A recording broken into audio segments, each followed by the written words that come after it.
അപ്പം നമ്മളിൽ പലപ്പോഴും നമ്മുടെ പരിമിതികളെക്കുറിച്ച് ഓർത്ത് സങ്കടപ്പെടാറുണ്ടല്ലേ.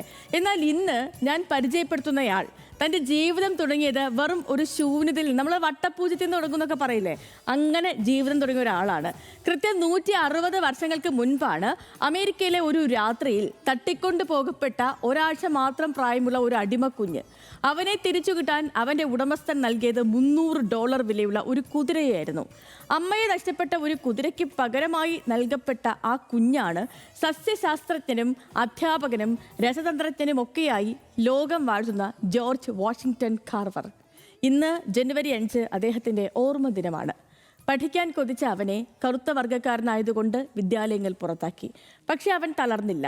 പാത്രങ്ങൾ കഴുകിയും നിലം തുടച്ചും കിട്ടിയ കാശുകൊണ്ട് അവൻ ദൂരെയുള്ള സ്കൂളിൽ കിലോമീറ്ററുകളോളം ദിവസവും സഞ്ചരിച്ച് പഠിച്ചു. ഒടുവിലൊരു വലിയ ശാസ്ത്രജ്ഞനായി മാറി. അന്ന് അമേരിക്കയിലെ കർഷകർ നേരിട്ട ഏറ്റവും വലിയ പ്രശ്നം ഓരോ തവണയും പരുത്തി കൃഷി ചെയ്തതിന് ശേഷം ഈ മണ്ണിൻ്റെ ഗുണം നഷ്ടപ്പെടുന്നതായിരുന്നു. മണ്ണിൻ്റെ ഗുണം ഇല്ലാതാകുന്നതോടെ വീണ്ടും വിത്തിറക്കുമ്പോൾ അവരുടെ കൃഷി നഷ്ടത്തിലാകുന്നതായിരുന്നു. ആയിരക്കണക്കിന് കർഷകർ അങ്ങനെ പട്ടിണിയിലായി.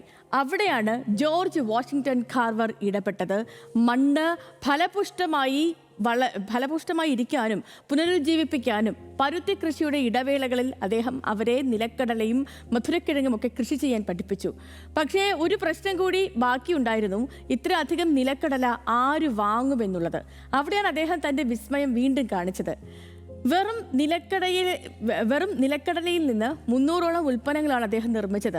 ആഹാര സാധനങ്ങൾ മുതൽ മഷി, സോപ്പ്, പ്ലാസ്റ്റിക് വരെ ആ ചെറിയ നിലക്കടലിൽ നിന്നും അദ്ദേഹം വികസിപ്പിച്ചു. തളർന്നുപോയൊരു ജനതയെ തന്നെ അദ്ദേഹം പട്ടിണിയിൽ നിന്നും രക്ഷിക്കുകയായിരുന്നു.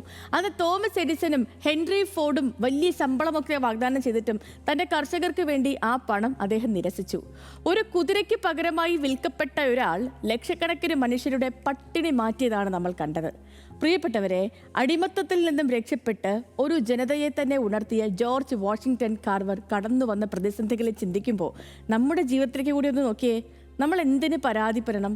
നമ്മുടെ സാഹചര്യങ്ങളല്ല, നമ്മുടെ പരിശ്രമങ്ങളാണ് നമ്മളെ വലിയവരാക്കുന്നത്, അല്ലേ? ജോർജ് വാഷിങ്ടൺ കാർവറുടെ വാചകം തന്നെ നമുക്ക് ഇന്നെന്ന് ഓർക്കാം. നിങ്ങൾ എവിടെ നിന്ന് വരുന്നു എന്നതിലല്ല, നിങ്ങൾ എങ്ങോട്ട് പോകാൻ ആഗ്രഹിക്കുന്നു എന്നതിലാണ് കാര്യം.